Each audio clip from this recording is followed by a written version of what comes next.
I was telling my table mates, being with a microphone is really weird. I'm a classroom teacher, so I move a lot.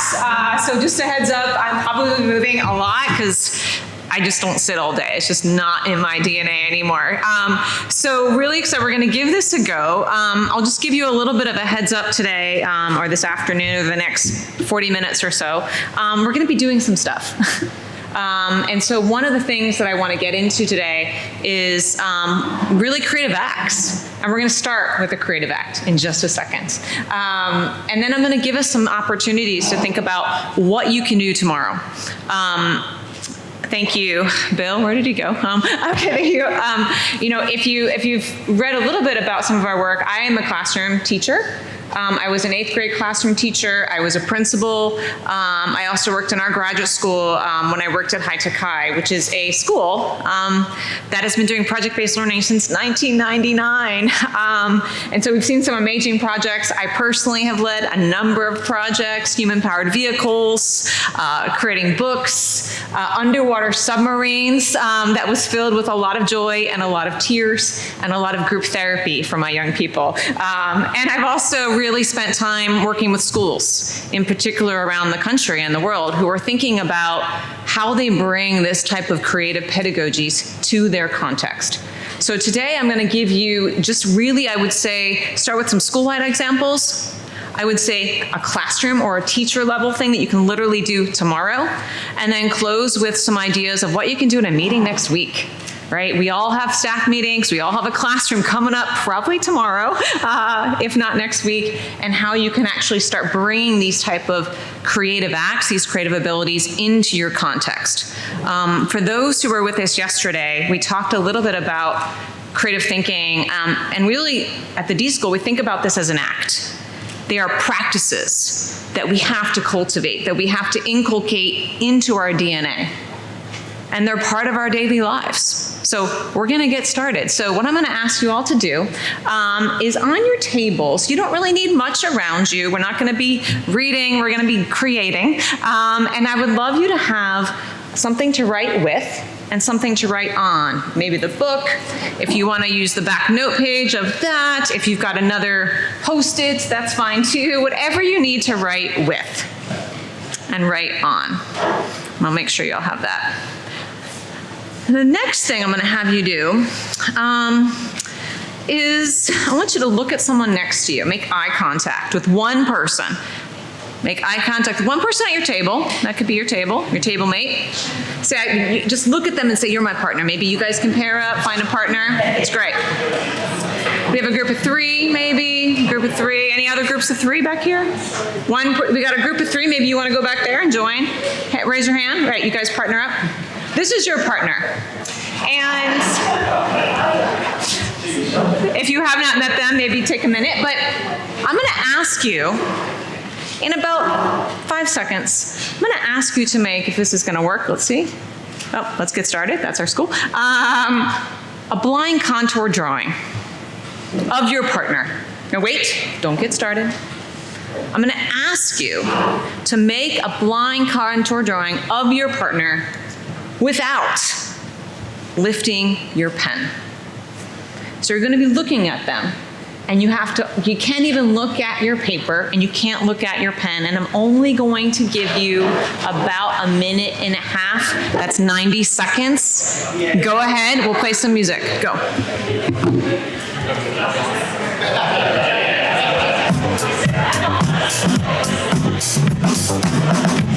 Oh, thanks.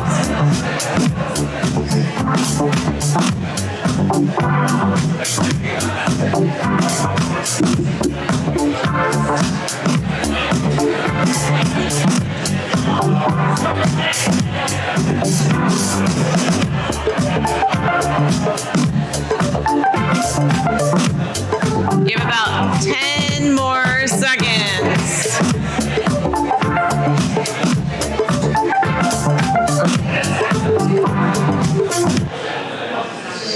All right, let's hold up those drawings. Let's hold them up. Let's hold them up. All right, I see one in the back. Thank you. Thank you. Thank you. All right, show your partner. Show your partner you're a perfect image of that.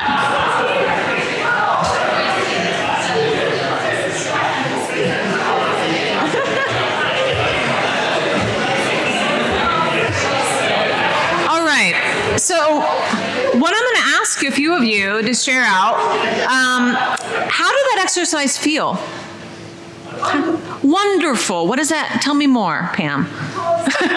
Not looking at what's going on. Yeah. I'm really released to know that I knew it was going to be abstract. You know, I knew it couldn't possibly have been my partner because it was going to be abstract. And in that, you're not going to disclose how badly I draw. And you're doing it together, yes. Right? You know, what else? Yeah. I just felt fun. Fun, yeah. A lot of effort. There was a lot of pressure taken off. I didn't have to look at it. So Yeah. I just found myself smiling the whole time. Yeah. Because it was fun. Did anyone feel any pressure to get right? Anyone? Yeah. Cassie? Yeah. Stressed. You felt stressed. Why did you feel stressed? Yeah. Truth moment. Did anyone cheat? Did anyone cheat? Did they look down, lift it up? Anyone? Anyone? I usually, okay, thank you for being honest. Thank you. So I start with this exercise to talk a little bit about, we at the D.School, this is an example of a stoke, not an icebreaker. I say that explicitly. It's a stoke is an opportunity, a short, very small moment to start getting to the feeling or the disposition or the mindset that we're actually trying to cultivate in a classroom, right? We talk about failure, we talk about joy, we talk about fun, but what does that feel like, right? If this is what we're trying to cultivate in classrooms, right? Creativity, joy, not worried about making mistakes. How do we let our young people, as well as our adults, start to feel this really quickly? So in our classes at the D.School, we start and use a ton of these stokes, a ton. Because we're trying, and they're different based on whether we want to focus on collaboration, whether we want to focus on failure, whether we want to focus on prototyping. We actually have a lot of small activities, which I'm going to give you a deck of online and right here, that we use to get people started so we can start cultivating these behaviors, right? So we can start feeling what it feels like to be creative.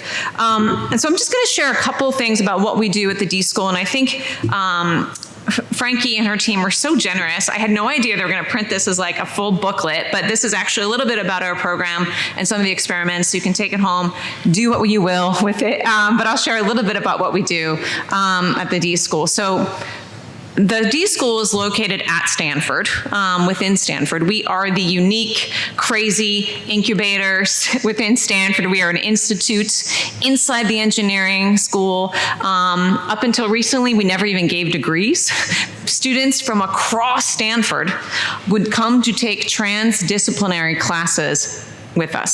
So that means we're teaching computer science professors are working with artists and musicians and learning scientists to co-create and design classes with young people. So much about transdisciplinary work. And we're a place where people can actually pursue transdisciplinary projects in pursuit of making something real and valuable to the world. So we do that. And we do that with students, as you can see, just like you all, these are our students. We also spend a lot of time training with educators.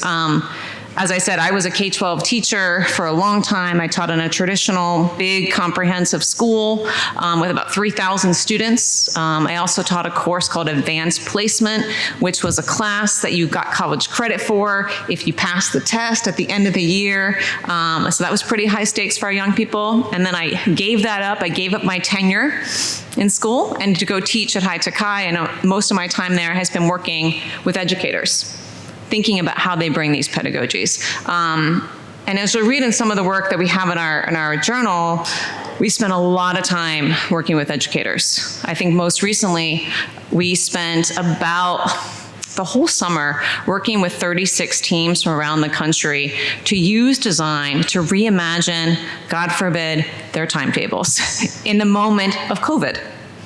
Because if you were a school leader and you were dealing with the pandemic, you couldn't have just one timetable because you had some students from home, you had some students in school, you had lots of schedules for the first time. And how do you even begin to design multiple scenarios and design across different contexts in a scenario? I'm sure that happened to many of you in this case, as you had to come up with a lot of ways to get students to and from school, to teach classes. And so we did that using the design methodology. And then probably for me, the most fun thing for me is our designing our experiments. And I know Bill said we're not talking about assessment, but I'm going to give an assessment project. And so we spend a lot of time thinking about how can we change education? How can we find ways to use design to really unravel and unlock the challenges facing K-12 education?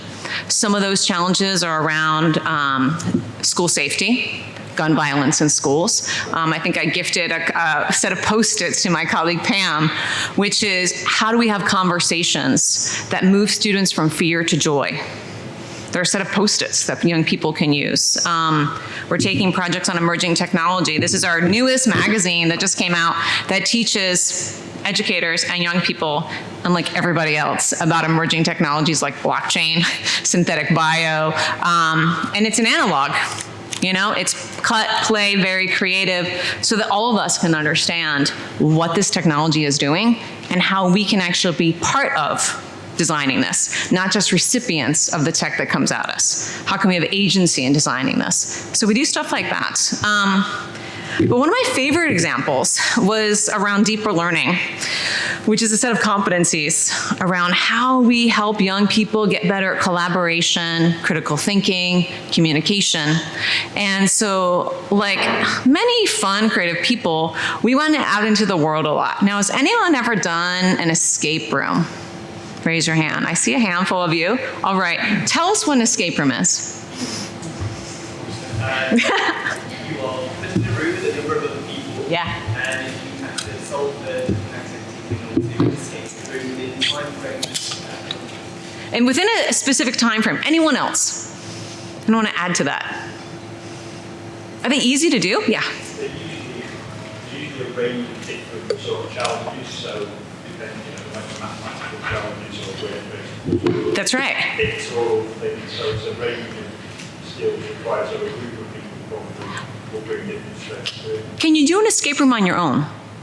Probably not. Probably not. They're a group exercise. So we were thinking, we're like, you know, no one's really measuring healthy collaboration, critical thinking in these time-bound ways that actually are performative, that are assessment-based, but actually are joyful and fun, but get at what it actually feels like to collaborate, to do collaborative problem solving, and to communicate in fun and unique ways. And we were wondering of like, not just how we have an end of year assessment on this, but can we actually create resources for educators so they can have conversations with their young people about how to do this?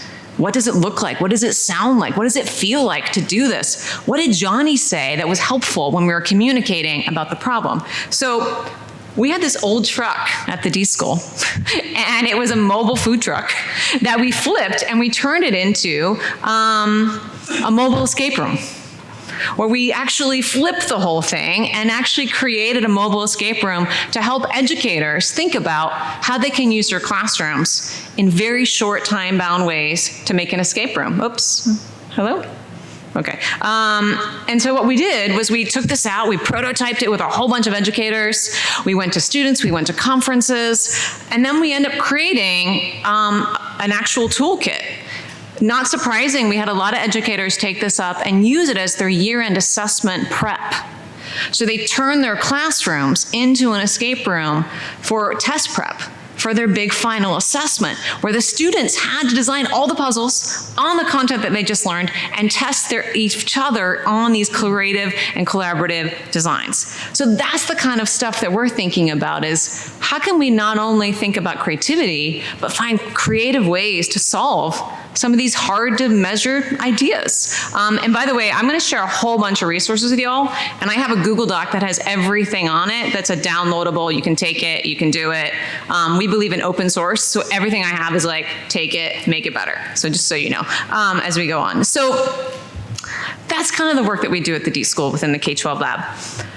But today I wanna spend a few minutes kind of talking about how we can actually start moving creativity within our schools. And so I want to talk about 3 different ways forward. The first one is this idea of curation. As I said, I was a project-based teacher at High Tech High, which is started as one school and is now 16 schools within Southern California, including a graduate school inside of a K-12 institution. So we train and actually credential our own teachers using project-based learning. And since 1999, we've probably had 5,000 visitors a year coming and training educators. And the single question that they would ask is, how do I get more of my teachers in my community to do this work? They would have a swath of some educators like, I am doing this tomorrow.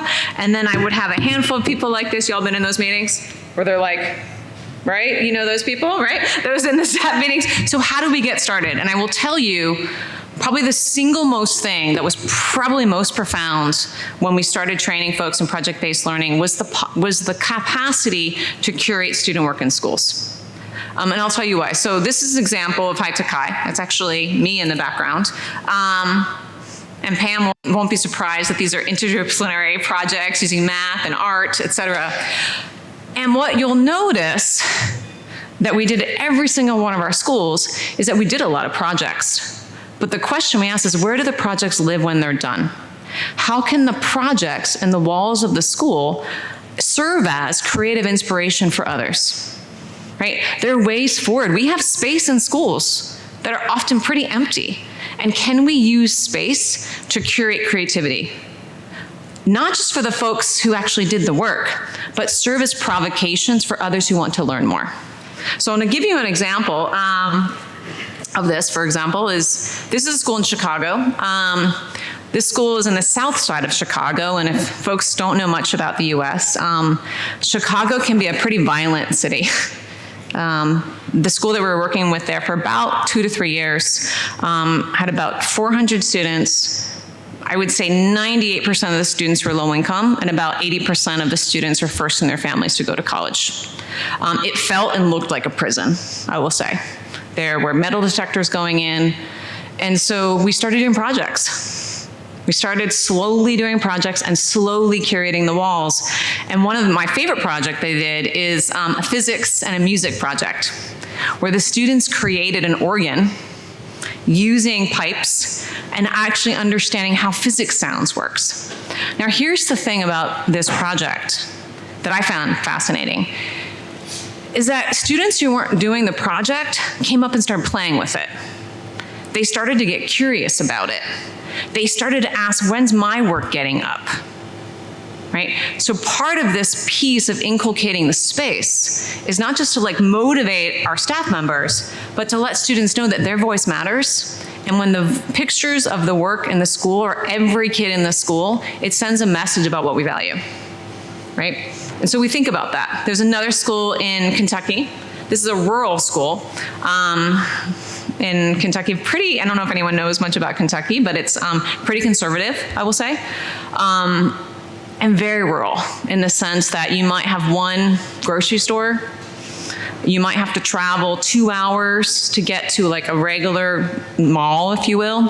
And so this school in particular started curating and having a rotating curation wall at the entrance, where they would constantly take, basically using, you'll see if you go closer, but essentially kind of metal wires, and they would flip these all the time when you would walk into the school.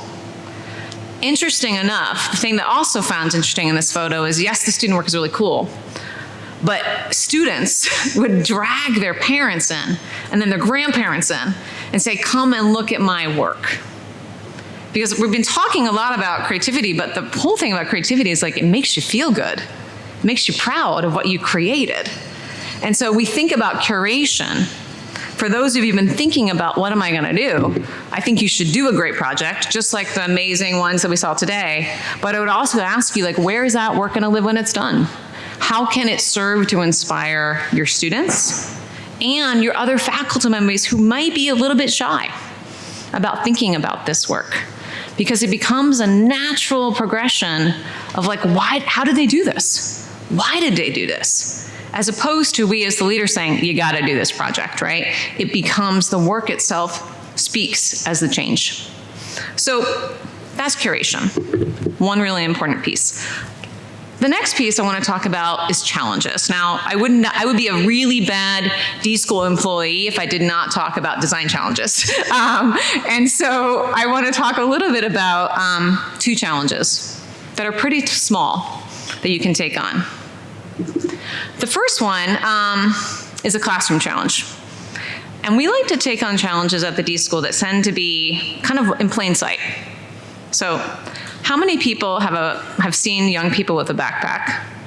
Raise your hand, so almost all of you. Are those backpacks light or are they heavy? They're heavy, yeah. So one of the design challenges that we have students do is redesign the backpack. It's something you can do literally in a day, but it's an opportunity for them to bring a creative spirit to something that everybody has, right? It's something that's right in front of them. And so what this redesign the backpack does is allow students to create prototypes using cardboard, again, lo-fi materials, to understand how can I bring a creative approach to these type of materials. Again, very simple. And they prototyped these, they tested these, and this was a project in about a week. And the purpose of this project was to get them started, right? Something that's simple, something in their daily lives that matters to them. Because most of the projects we're talking about, the key to them is they have to matter to the kids. They have to matter to their lives. And kids carrying a heavy backpack is actually something that matters to them every single day. So how do we have a playful approach to that? The next one that I want to talk about is a leadership challenge. So I think in probably 2019, we were playing with this question about how do we really understand the student experience? And a lot of the talk that we were talking about creativity revolves around empathy. Right? How do we have an empathetic, how do we see the world through other people's lenses, through other people's eyes? And so one of the challenges that we were working with is how do we help leaders essentially find bright spots in their schools, find opportunities for innovation, and find ways to empathize with the student experience, which is, for all of us, is probably the primary importance for every single one of us is our student experience. And so we developed a challenge called Shadow a Student, which is a one-day challenge that encourages school principals to literally become a student for the whole day. Where they meet the young person at their house, they get on the bus, they eat the school lunch, and they go through the whole day with a student to understand what those student learning experiences, to empathize, but then to also find opportunities where innovation can occur.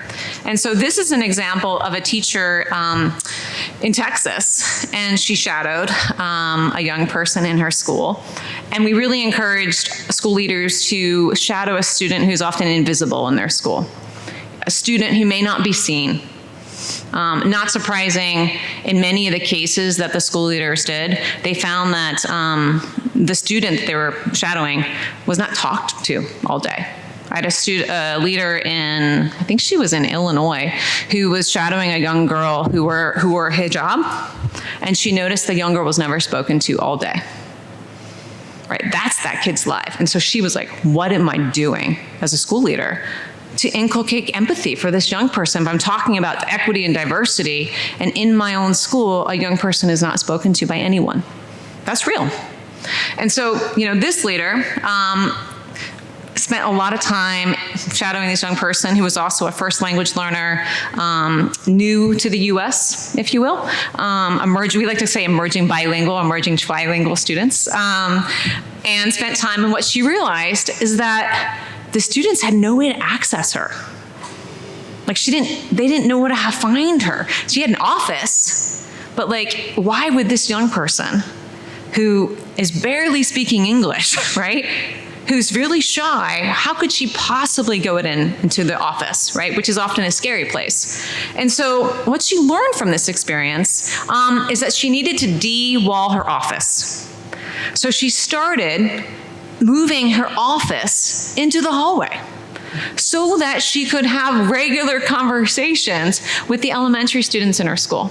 The young person, I don't have it in this picture, decided also that she should have a suggestion box so that the elementary students can say, you should try this and you should try this. This is a creative challenge that we all, as heads of school, can take tomorrow, right? What is the experience that our young people are having in our school? I've done this a few times myself, and it's fascinating. I find that I'm really hungry, I will say. I always have to go to the toilet because there's no time to go to the bathroom. And I'm talked to a lot. No time to talk to anybody. And so it becomes opportunities for us to see, like, where is the innovation happening? Where's creativity happening? What does this look like and feel like? We were also in one day where we were in a school that had a lockdown drill. A gun was on campus, which then inspired us to think about school safety, of how do we reimagine lockdowns and drills in school when young people are rushing to hide under desks when the shooter's coming in. That's a real dilemma, particularly in schools in the US. And so how do we get to that? It's an opportunity for us to empathize and see creative challenges right in front of us, right? Let's see, we're getting there. See, I'm watching my time. And then the last one I want to share, as we talked about school-wide examples and individual challenges, I want to spend a little bit of time talking about small acts that we can do. And so, as I shared, we at the D.school teach people design. Some of you might have seen this, maybe. Raise a hand. Anyone has seen the design process? Some of you, a handful. If you know what design thinking is, it comes in a lot of different versions: empathize, prototype, brainstorm, lots of versions. And so we've been known for the last 15, 20 years of teaching people how to do design challenges. And what we realized about 10 years ago was that this process of teaching people what we call the hexagon model, this linear model of design, is insufficient. It's actually not how design works, and it's not how creativity works, actually. And so we realized that this is really, in some respects, what we like to call a single note. It's a song, you can play it, repeat it over and over. But instead, we're trying to think about how we actually help people cultivate their design abilities, their creative abilities. And that led us to what we call these 8 core design abilities or creative abilities. Some of them include learning from others, right? And context. I like to call that learning with people through context. Experimenting rapidly. This concept of synthesizing information, which is like, what do I make of all this content that I just learned? This question of communicating deliberately for which audience, right? Not just communication, but what am I trying to communicate deliberately with the people that I'm talking with? Very different than learning to communicate. This idea of moving from abstract to concrete, taking wild ideas like joy and making it concrete. That's a skill set. That's a creative skill set. This other idea, building with craft and intentionality. How do I make things that have intention behind it? And then, of course, designing our design work. How do we actually think about this process? But above all that is this question of navigating ambiguity. So we believe that probably navigating ambiguity is the single most creative ability we can teach our young people today. Because the challenges that we're facing are complex, they're nuanced, they're focused on equity, sustainability, that have no single solution. And so we believe that is our greatest, that is probably the most important creative ability we can all inspire in our young people, is this capacity to navigate ambiguity. And every single one of us in this room got hit with ambiguity during COVID, right? Everyone experienced it. And we're like, whoa. And I will say, I don't think that's going anywhere. So how do we continue to cultivate that? And so this is where our bill is going to be, I don't know, we'll see how he heals with about this, but we don't have necessarily a circle, but instead we think about the abilities more of like a soundboard, right?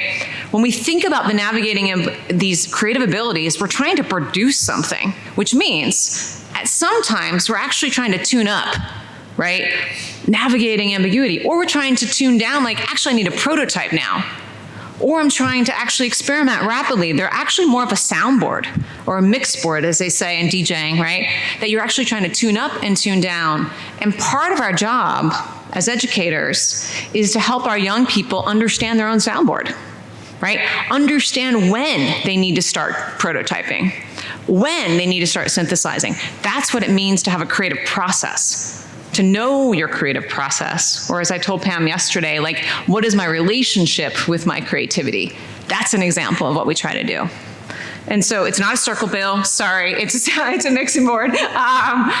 And so we play with that, but these things. And so how we do that, how we get people started, is through these Stoke decks, right? Small ways forward to start navigating these abilities, start playing with what did it feel like, Most recently, we just finished a book that came out that's like a culmination of about 15 years of the D.School.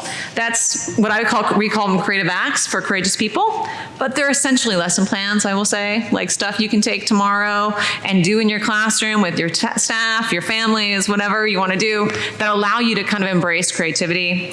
And then we're getting really deep into what we're calling creative guides, which is small books that are really going deeper on like why you need a manifesto as an educator. We have a whole book on navigating ambiguity. And then of course, thinking about this question of like how you do prototyping. So these are creative acts that we can go deeper into each one of these abilities with examples and stories and case studies as well. Where am I? So we're going to start to work. So we may not finish this right now, but I have what we call as an asset and a sticker for navigating ambiguity as well, because you know every educator has stickers. We like stickers, so I have some of those as well. But what I'm going to ask you all to do right now, and we're going to continue iterating on this throughout the afternoon. But I want you to think about something you're doing next week. Maybe it's a staff meeting. Maybe it's a classroom. Maybe it's a meeting with a parent, who knows? And you need a creative approach. And I want you to think about what's the behavior that you're trying to amplify? Are you trying to help people collaborate more? Are you trying to get your teachers to navigate ambiguity? Are you trying to get them to experiment more? What are you trying to inculcate? What's the behavior, right, you're seeking when we think about creativity? And think about how do you get more curiosity? How do we build more empathy? How do we build more active experimentation? And so what I'm going to ask you all to do, and we have an asset for you too, is I have a map, a way to kind of prototype it essentially. And if we had Post-its, every one of you would have an entire deck of Post-its, so you can fill it out, to help you start mapping out what this might be. And in this small corner right there, that's a little QR code that lists about, I don't even know, probably 12, 20 links or so to projects from High Tech High. All these assets are downloadable, et cetera, that you can take and get some inspiration from. So what I'm going to ask y'all to do, and we have just about 10 minutes. I'm about right on time. Okay, that's not so bad. I'm going to ask, we're going to put some music on, and I'm going to ask you to start working through this asset with a neighbor. Think about when you're going back to school, what is the meeting, the context that needs a creative approach? And then if we have some time, I might have people popcorn out a little bit of that. And we're going to keep using, I think, this asset throughout the day, and you can add more ideas. And hopefully by the very end of the day, you'll have something like, I'm going to try this next week, right? I'm going to start something soon. Because part of, for us at the D.School, is like, we have to have a bias toward action. Right? Creativity doesn't just sit in a stand, it's dynamic, it's active, and it's with the world. So we have to practice that. So we're gonna encourage you to practice something next week. So I'm gonna pass this out, and then we're gonna spend about maybe 5 to 7 minutes, and then we'll kick it to classroom teacher. I'm like, what do I need to do tomorrow? Give me something that I can use. And so I've got that there for you. So continue to add to this, and feel free to stay connected. I do think that, as I said, you know, one of the reasons why I do this work is because I think the world is a very complex place, and there's a lot of challenges facing our young people today. And I think the creative courage, right, that we all need, that our young people need, starts with us. And so I encourage you to think about, like, we can design for schools, we can, but we have to design for ourselves. We are the designers. We are the facilitators of these experiences. And so as you start to cultivate your own creative process, how do you think about sharing this, writing a post on it? Because the more that we show diverse examples of creativity, the more other people can feel they can access it. And I think that's our collective responsibility as creative people, is to show our work, right, to everybody. So that's the end of my time. And I'll be here next week, I guess, in true stage like, but no, I'm gonna kick it over to Michael Anderson, who I got the pleasure to meet just recently. He is from Australia, just so if you don't recognize the accents. And he does an amazing job thinking about how we think about different ways of scaffolding creativity. So I'm gonna kick it to my new friend, Michael. Thanks.